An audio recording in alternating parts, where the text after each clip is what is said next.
This is embarrassing.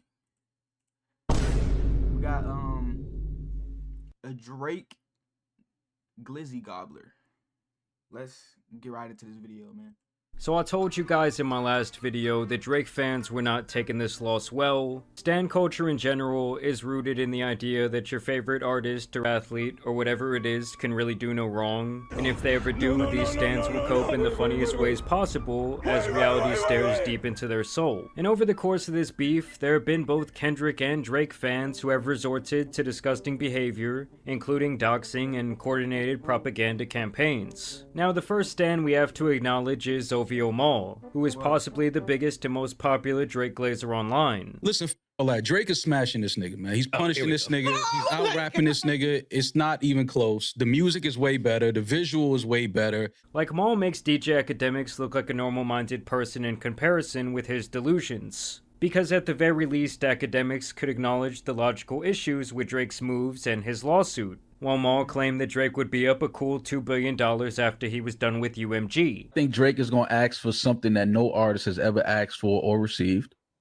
And it's going to be very interesting to see if he receives that. As far as money? As far as compensation for damages. On the lawsuit side. Absolutely. We talking upwards of $2 billion. $2 billion? Absolutely. Hey, y'all, come look at this. Yeah, he's smoking dick. That nigga's tweaking, bro. So I'm sure the day the news came out that this case was being thrown out, this guy was crying into his Drake body pillow all night. I mean, I seriously question if he or his co-host Rory had even read the paperwork in the situation. After all, you would think that would be part of their job, is to do actual research beyond Twitter narratives and headlines. You know, so they can speak with a proper opinion on their hip-hop based platform. Like every time I talk about a court case in general, which is pretty often, I make sure to read all the court documents because sometimes the narrative online is not even close to what is actually going on. Now keep in mind that Rory was also of the opinion that this was a groundbreaking crusade for Drake and the music industry in general, and that Drake was doing all of this for Michael Jackson's legacy to fight the machine. Michael Jackson tried to do this and they stopped him.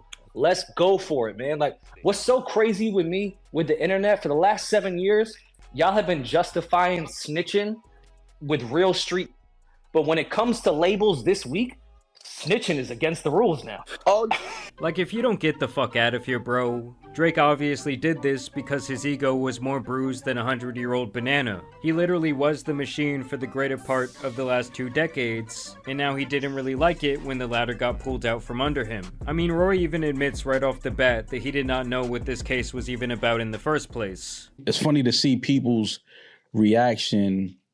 And again, people still not understanding what the case was about. I, as someone that thought I understood it, now I actually don't.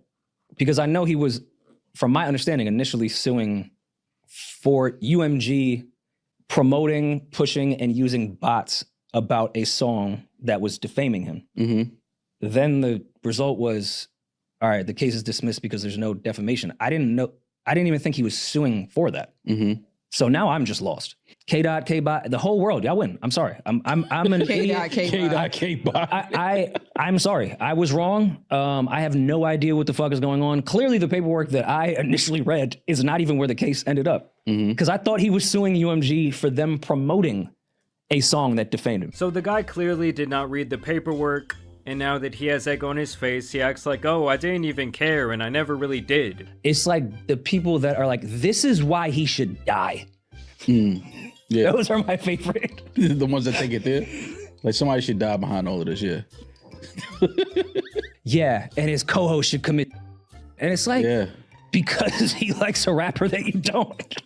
You know, at the end of the day, Not Like Us was a smash hit that had gasoline poured on it just like any other song that's going crazy. And of course, the promo cycle for a hit song is very different than a regular single. I mean, that is simply business 101. It would be like a restaurant not advertising the best item on their menu. Like, I can't tell you how many ads I've gotten for those Arby's steak nuggets. Eat them in your mid-sized sedan. Eat them on your bed. Steak nuggets from Arby's. Who eating that shit? I never even heard that shit existed. What the fuck? Who's eating Arby's, bro? Recently I had an argument with some niggas on Roblox who was defending Arby's, bro. Arby's is disgusting, and I have never tried it. I just know that shit nasty. Arby's, we have the meats. Sounds like a stomach ache to me, nigga. I ain't fucking with it. If you like Arby's, let me know, bro. Nah, if you like Arby's, we were never meant to be friends. Like, nigga, you are weird. You are weird.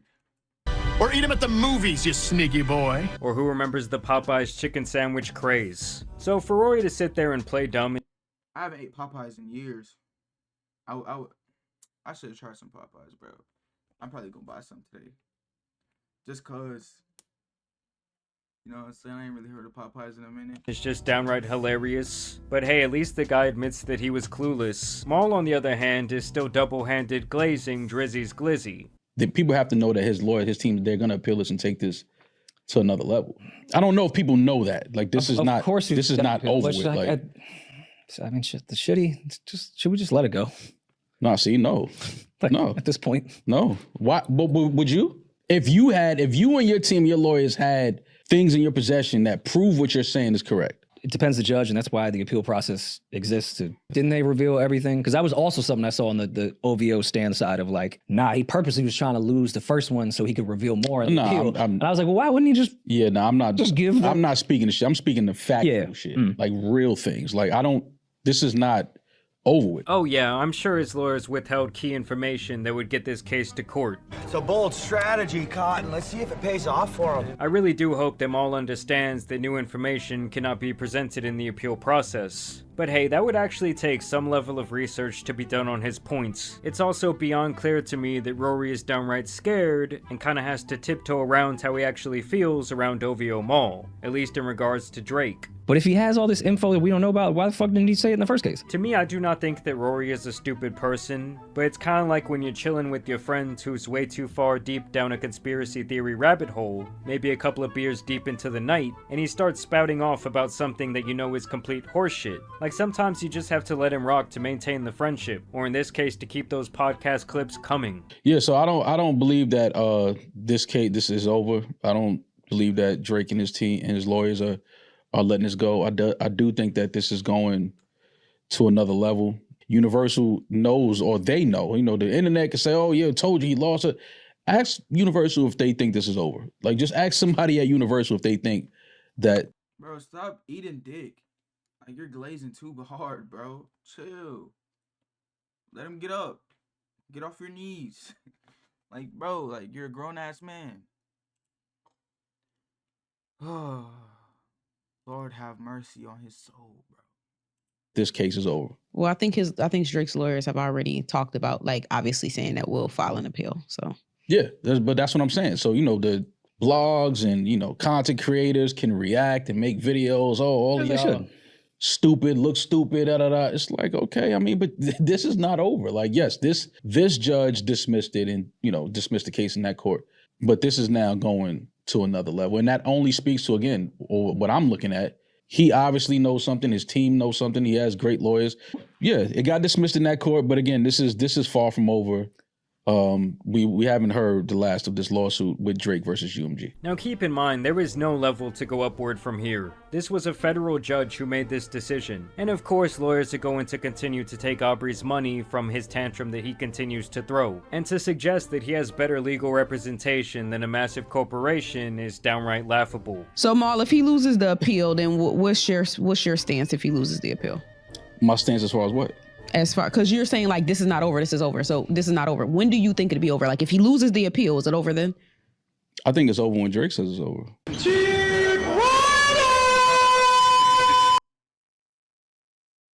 You're a grown ass man glazing somebody you've never met in your life. Oh, I don't know if he met him, but nigga, I feel like this nigga never met Drake. He's just glazing overly. And I have to say, the moderator on the show, Damaris, is always the most researched, logical person on their podcast. There is a couple of instances here where she kind of tries to hold Maul's hand and guide him towards like logic and reasoning. All I know is if you see somebody adamant as Drake is right now, there's a reason. If he's not bowing out, you can't be like, nah, bow out, you lost, back.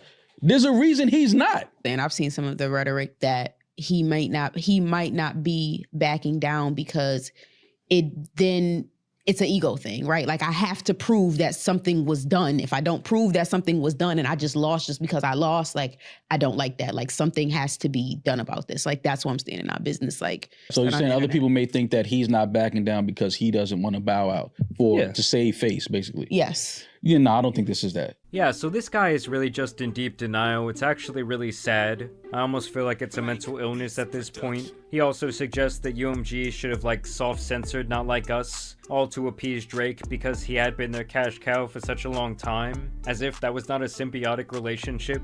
Again, because I'm not sure everything, again, that Universal did, but I would definitely make sure that we're not funding this song, calling our top artist something that we believe he's not. I wouldn't jump behind it and promote that and put all the entire building behind that message. I would, if I'm the CEO of that label, I wouldn't do that. Just because it's a level of, I think, loyalty that we owe this artist. So yeah, this guy's a sore loser in denial, just like his overlord. But I will say the ones handling this loss even worse have to be his fans on Twitter, as they have spent the last couple of years promoting propaganda about this case, acting like Drake was due for a big win with this apparent red button. And now that the case got thrown out, they have spent the last week using AI to create their sick fantasies regarding Kendrick and Drake trying to save face. You keep promising Dave. Hold on, y'all. I'm finna check something real quick. Keep sharing it. We gonna keep dissing the ops. We gonna Terminally on. Y'all don't. It's making Drake. So basically, what I'm getting here is a bunch of clowns dick riding. This whole video is about dick riding Drake. All right. Then we got the lore of this video. Y'all let me know if y'all enjoyed this video, man. I personally just feel like it's disappointing seeing a grown ass man dick riding another grown ass man. It's just very disappointing as a 19-year-old. You know what I'm saying?